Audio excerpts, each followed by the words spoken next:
APD. Aman pasien, pasiennya ada di tempat yang datar dan keras, ya. Kemudian aman lingkungan, ini tidak mengganggu lingkungan, ya. Misal pasien baru datang ke UGD, jangan di tengah jalan UGD, masukin dulu ke ruangan, ya. Begitu datang, ini ceritanya pasien datang dengan trauma, ya, dengan trauma, ya. Pak, pasiennya ngebuka tapi tidur lagi.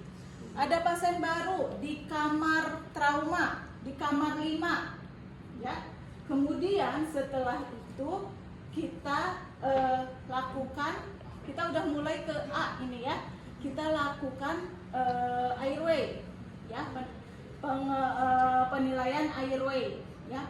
Sambil di A itu adalah serviks, ya, pengelolaan serviks.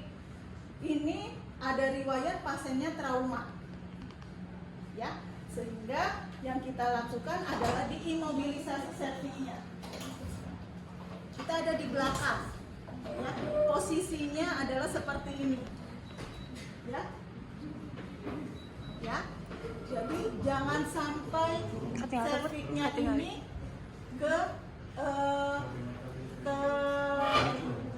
tertekuk, ya, karena kalau tertekuk langsung apne dia, ya.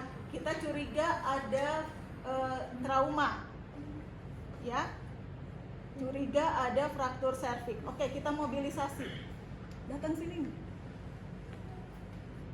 ya, bawa teman kita, bawa, kemudian oke, kalau mau langsung di ini boleh, ya, tetapi kalau misal ini belum datang, tetap harus tadi ya, diimobilisasi. Kemudian kita buka airway-nya, ya. Kalau kita sudah pastikan tidak ada sumbatan, ya, kan luv kita lihat, ya, tidak ada sumbatan. Kemudian kalau ada sumbatan nanti beda lagi, ya. Kalau tidak kita lihat bersih, nggak ada sumbatan, kemudian kita buka airway-nya. Kalau trauma, ya, kalau trauma dia nggak boleh dengan melakukan head tilt, ya. Head tilt itu gimana?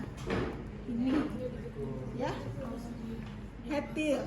Bolehnya adalah chin lift, ya, dengan jauh thrust. Nih, ini didorong mandipulanya sama dibuka nih, ya, jauh thrust namanya, ya. Oke, kalau misal belum ada ini, ya, kita lakukannya sambil megangin, atau satu orang megang, yang satu nanti akan melakukan pengelolaan airway, ya. Kalau ini sudah ada, dimasukkan dengan tidak ini, ya, tetap diamankan supaya lurus. Kemudian ini disapukan ke depan, ya. Kemudian ini dipasang. Oke.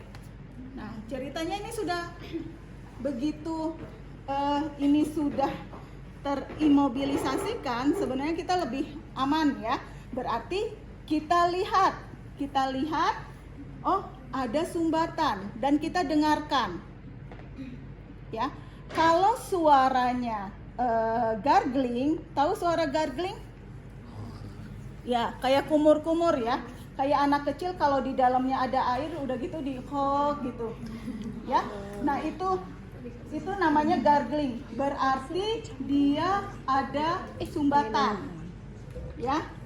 Apa yang dilakukan? Suctioning, ya. Makanya di IGD itu di tiap meja ada, apalagi meja resusitasi, di kamar resusitasi, ya.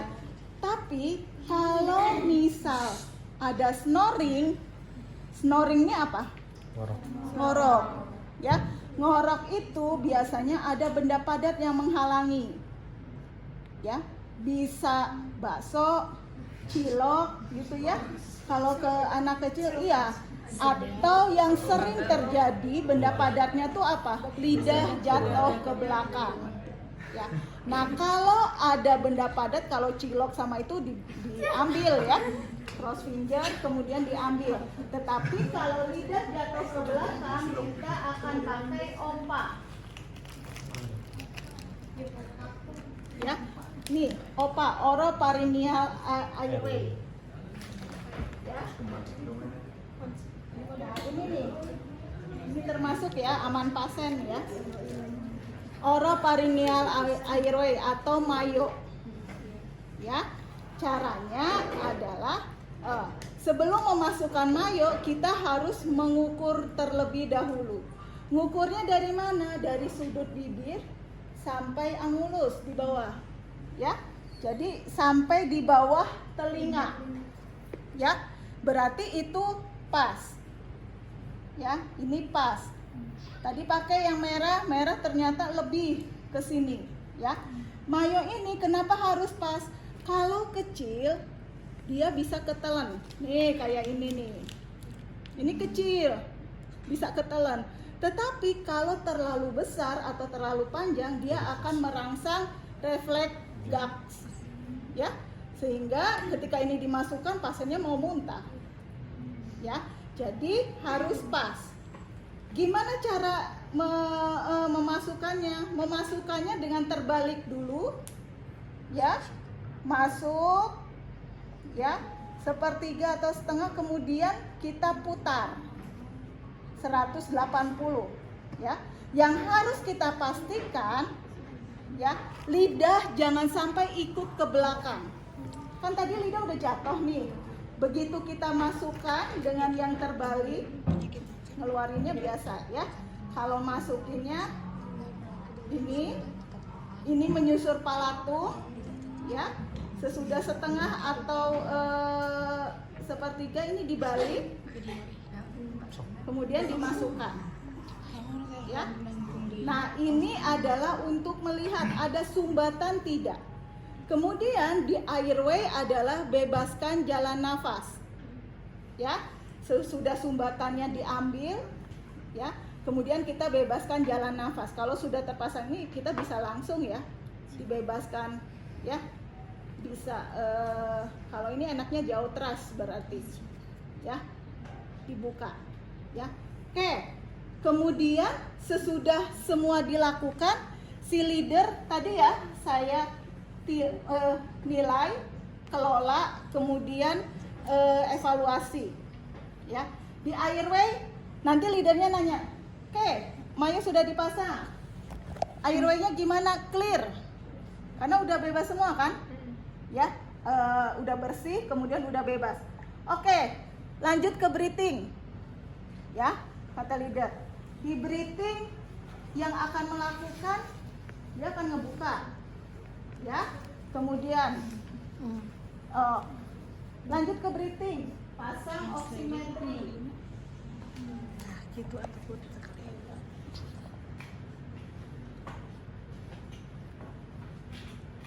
Ya. Pasang oximetry.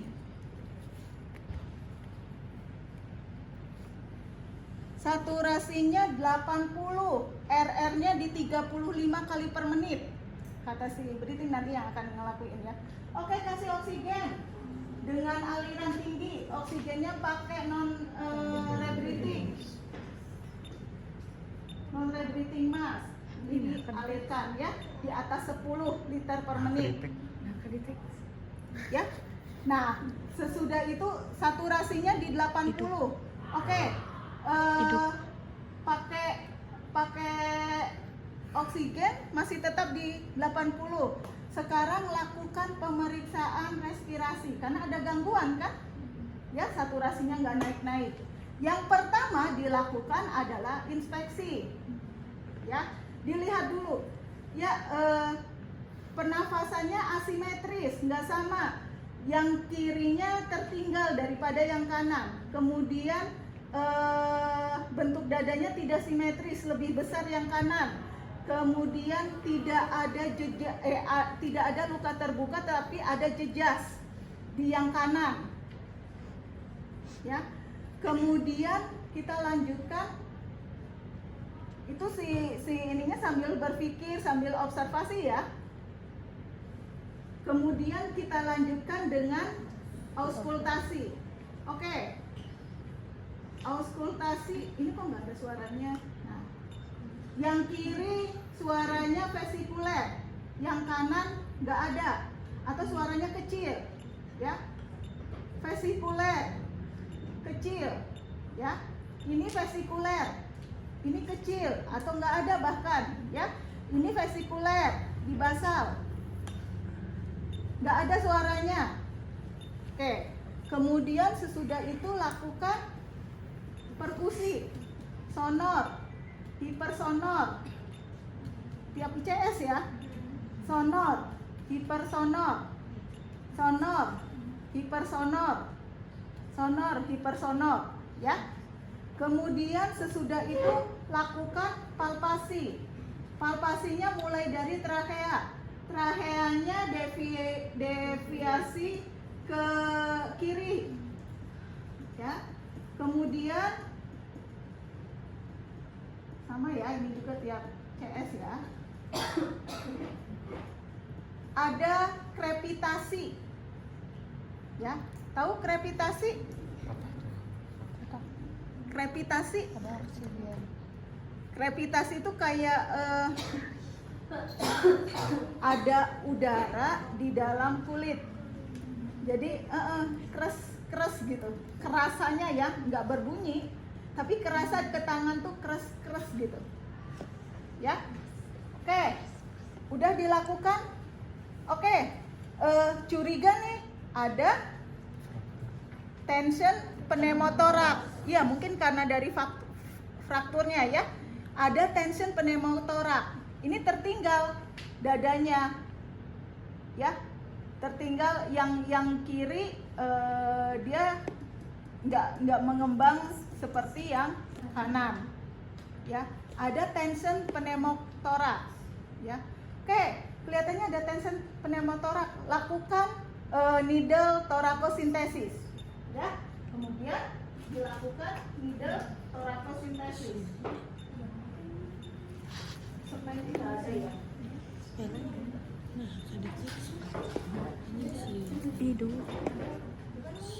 Start. Itu mah infus, itu abokan.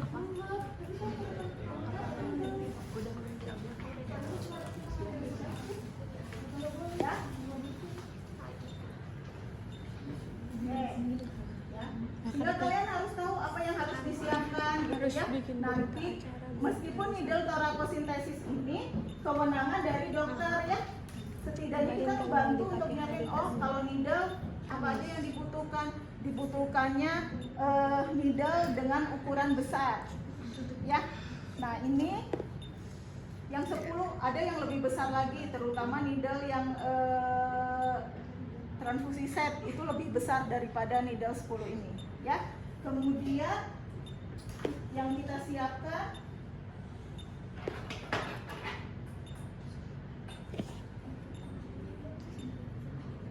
nah nanti ini dibantu sama ini ya, 1 orang minimal kalau ujiannya per sistem ya.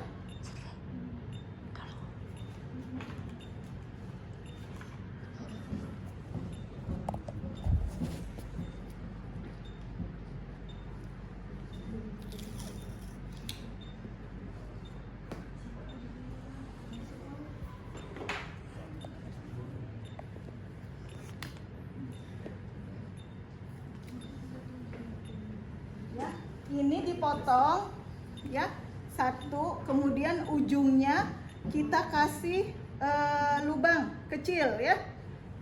Oke, sesudah itu kita lakukan needle thoracosintesis. Ini dibuka, bisa pakai aboket juga bisa yang besar. Kemudian kita cari ICS kelima. 1, 2, 3, 4, 5 ya. Kita tarik di mid axilla. Ya, kemudian kita tusukkan sampai dalam enggak, biasanya enggak sampai dalam ya, 1/4 ya, 1/4 lah, tergantung lemaknya seapa ya. Kemudian kalau misal sudah sampai ya di interpleural gitu ya, nah ini nanti akan keluar cairan jus kayak mun aya tekanan ya. Kalau darah berarti hemotorak. Ini tension pneumotorak berarti udara yang banyak di sini ini ya. Nah, dia nanti akan gelembung, kemudian kita buka ini ya. Kemudian kita tutup. Karena apa? Ini port di entry ya. Port di entry mikroorganisme.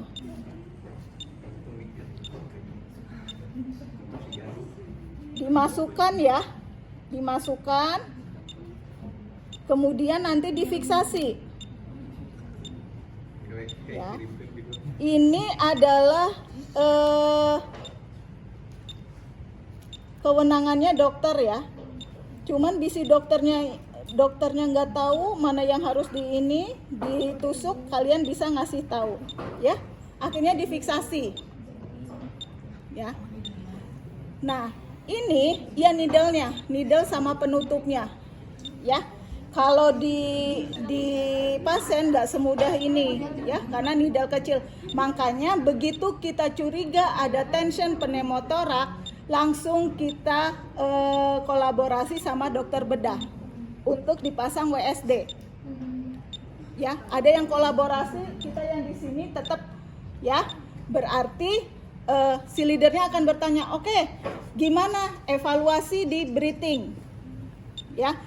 Gimana breathingnya sekarang? RR-nya jadi turun di 24 kali per menit, saturasinya mulai naik 92%.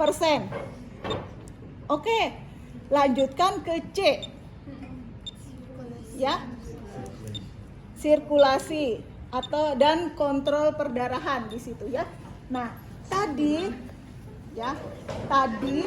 kalau misal ternyata sama ya, di breathingnya kita lihat saturasinya turun, kemudian kita lakukan inspeksinya ada kelainan ya, ada kelainan tidak simetris gitu ya.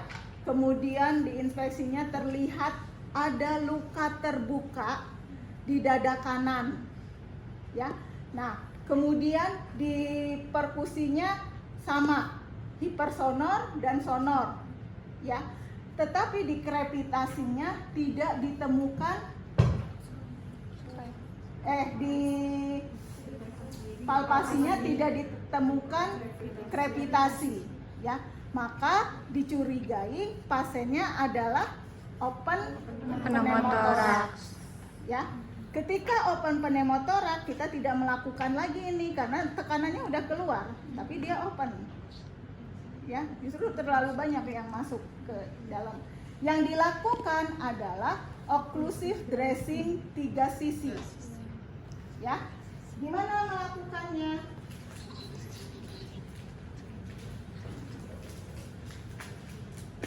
Ya, bisa dengan menggunakan kasa, tutup di lukanya ya.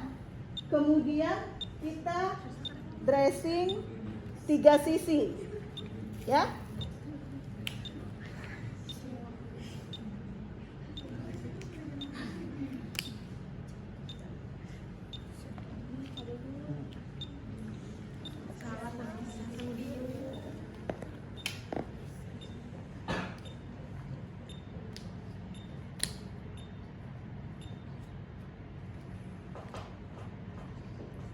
Atau kalau misal nggak ada kasa, kita bisa pakai plastik ya.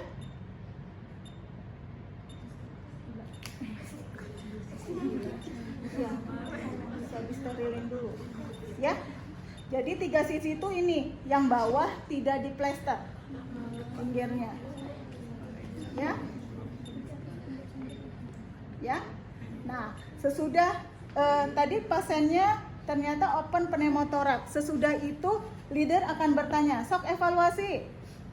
Ya, pasien sudah dilakukan occlusive dressing 3 sisi, nafasnya sekarang jadi 24, saturasinya di 92%.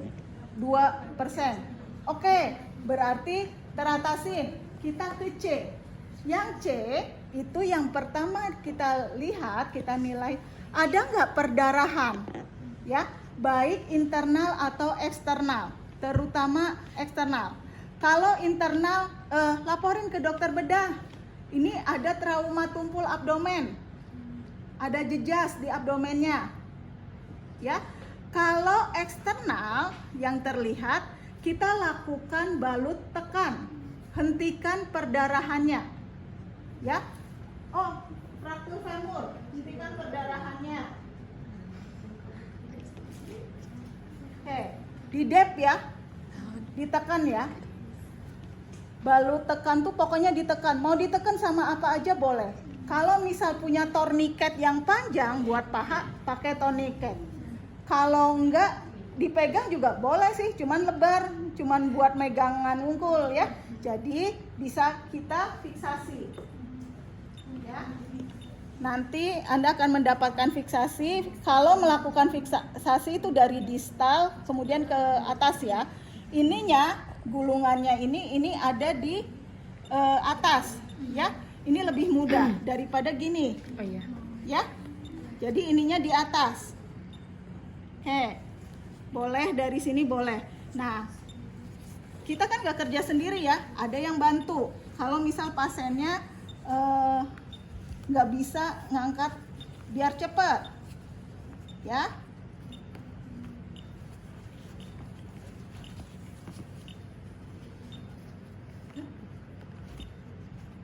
Ada tekniknya nggak ada, yang penting rapi dan pasiennya bisa terfiksasi dengan baik, ya, ditekan.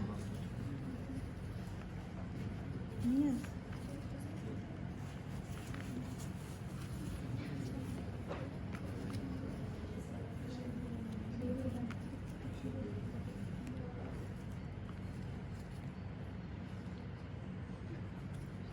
Ya, oke. Ini C yang kontrol perdarahannya. Kemudian di sirkulasi, apa yang kita lihat? Si leadernya akan bertanya, gimana tensinya? Tensinya 80/60, ya. Nadinya 130. Kemudian pulsasinya lemah, ya. Akralnya dingin. Ya, oke, pasang cairan. Nanti si leadernya yang pasang infus. Ya, pasang infusnya.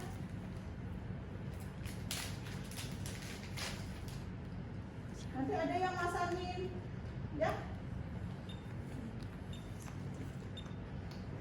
Pada saat infus, kalau di IGD itu sekalian sama ngambil darah untuk pemeriksaan penunjang.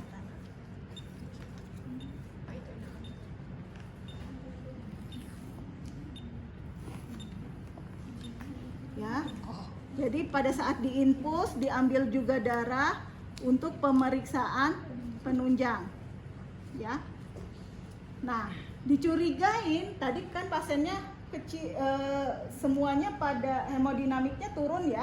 Dicurigain pasien ada perdarahan sehingga loading cairan, ya. Infus itu bisa sejalur, bisa 2 jalur. Kalau pasiennya takut terjadi shock gitu ya, jadi diguyur cairannya. Nah, udah gitu di loading cairannya 500 ya dalam 15 menit. Sal ya. Oke. Selagi menunggu ya, selagi menunggu kita bisa pasang kateter. Pasang kateter ya. Karena apa? Untuk observasi monitoring intake outputnya. Ya, karena kalau seperti ini susah monitoring intake outputnya, kita nggak akan tahu outputnya. Ya, 15 menit kemudian sesudah di loading, kemudian kita lihat dievaluasi, ya, gimana tensinya? Tensinya mulai naik di 95/60, ya. Nah, nadinya kan suruh evaluasi D-nya, evaluasi C-nya. Tensinya mulai naik 95/60. Nadinya di 105. Kemudian pulsasinya udah mulai keraba. Kemudian akralnya hangat. Ya. Oke, D-nya lanjutkan dulu infus, kita ke D, disability, ya. Ya. Kemudian di disability apa yang kita lihat? Kesadaran, ya. Kita bisa menggunakan GCS atau bisa menggunakan AFU, ya. Alert, verbal, pain, sama unresponsive. Ya, biasanya kita menggunakan GCS. Kalau GCS, indikatornya apa? Indikatornya apa? Untuk menilai GCS indikatornya apa? EMV, ya. Eyes, motorik, sama verbal. Ya. Nah, itu dihafalkan. Ya. Oke, Pak. Buka matanya, Pak. E-nya 3. Ya. Kemudian diangkat tangannya, Pak. Bisa? Yang kanan, Pak. Angkat. Ya. Oke, M-nya 6. Namanya siapa, Pak? Nah, dia nggak ngobrol, ya. Karena apa? Bisa karena banyak hal, termasuk karena mayo. Ya, hati-hati. Ya. Ketika misal, ya, karena udah pasiennya udah mulai naik kesadarannya meskipun belum full. Kemudian, Pak, namanya siapa? Nggak bisa. Ya, berarti P-nya 3. Ya, berarti GCS-nya 12. Ya, GCS-nya 12. Oke, kemudian apalagi yang kita cek di disability? Yang kita cek adalah pupil. Ya. Ada yang lain?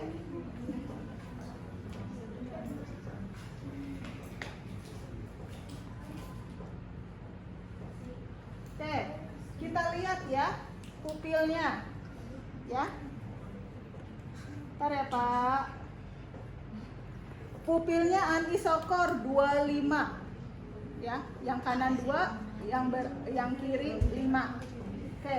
Kemudian apalagi yang kita cek? Lateralisasi. Ya. Bapak tadi bisa ngangkat tangan kanan, sekarang coba yang tangan kirinya diangkat, Pak. Ya.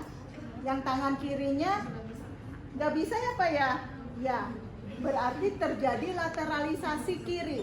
Ya. Hemiparese sinistra. Ya. Nah, kemudian si leadernya dia akan evaluasi. Ya. Oke, evaluasi. Kesadarannya GCS-nya 12, ya. Pupilnya anisokor 25, ya. Kemudian hemiparese kiri. Ya. Hemiparese kiri. Ya. Kemudian di D ini kita akan evaluasi keseluruhan, ya, dari A, ya, evaluasi semuanya, airway-nya clear, breathing-nya sudah bagus, RR-nya di 22, saturasinya di 94, ya, nah, tensinya bagus, 120/80, kemudian nadinya 80 kali per menit, masih dihidrasi, cairannya, urinnya juga bagus, ya. Kemudian GCS-nya di 14, ya. Oke, si leadernya nanti yang akan dilakukan sesudah itu. Oke, sekarang di E, exposure, ya. Jadi apa yang mau dilihat? Yang dilihat adalah tadi kita sudah melihat ini semua, ya. Kita ingin melihat ada sesuatu nggak yang di belakang. Karena tadi kita konsennya di atas, kan? Ya. Oke. Kita ke E, exposure. Lakukan lock roll. Ya. Jadi lock roll itu gimana? Membalikan pasien secara bersamaan. Ya. Oleh 3 sampai 4. ya. Nah, lock roll ini adalah untuk ngelihat kan, mengeksplosur yang di belakangnya ada trauma enggak, ada luka enggak, ada jejas enggak. Ya. Nah, lock roll otomatis itu kita lakukan sesudah kita ngebuka semua nih. Ya. Kalau pasien pakai kaos dan sebagainya, digunting. Ya, digunting atasnya. Kemudian untuk menghindari terjadinya hipotermi, karena percuma kalau kayak gini tetap pakai baju, ya. Kita tutupi pasien, kita selimuti pasien, ya.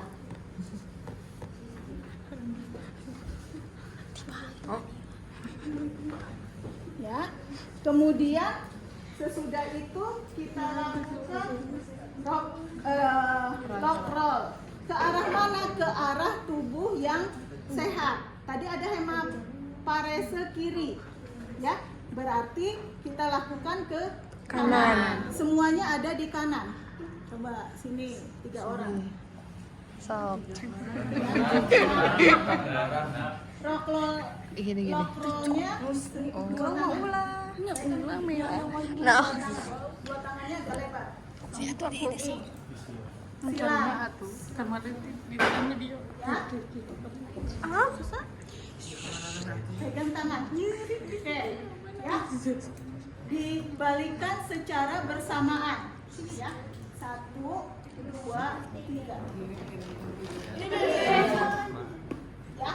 Nah, ini nanti ada yang lihat. Ininya kan dibuka semua ya. Nanti ada yang lihat belakangnya ada jejas enggak? Ya, atau memar enggak? Ada fraktur enggak? Ada luka enggak? Ya. Sesudah itu kemudian diturunkan 1, 2, 3. Ya. Nah, itu sampai ke tahapan E. Ya, tahapan akhir. Selanjutnya tinggal didokumentasikan apa yang kita temukan, kemudian dilaporkan kolaborasi dengan dokter untuk tindakan selanjutnya, dan kita kembali ya cuci tangan dan sebagainya, kita monitor ya. Oke, itu ya. Kemudian ada ini nih, BMV, bed mask ventilation. Kapan digunakannya? Pada saat kita menilai breathing tadi, ya. Jadi ketika pasiennya kan ketika breathing kita lihat saturasinya. Oh, saturasinya 40. Respirasinya cuma 6 kali per menit. Ya. Berarti kan ini ada gangguan ya. Atau respirasinya, kalau tadi kan respirasinya tinggi.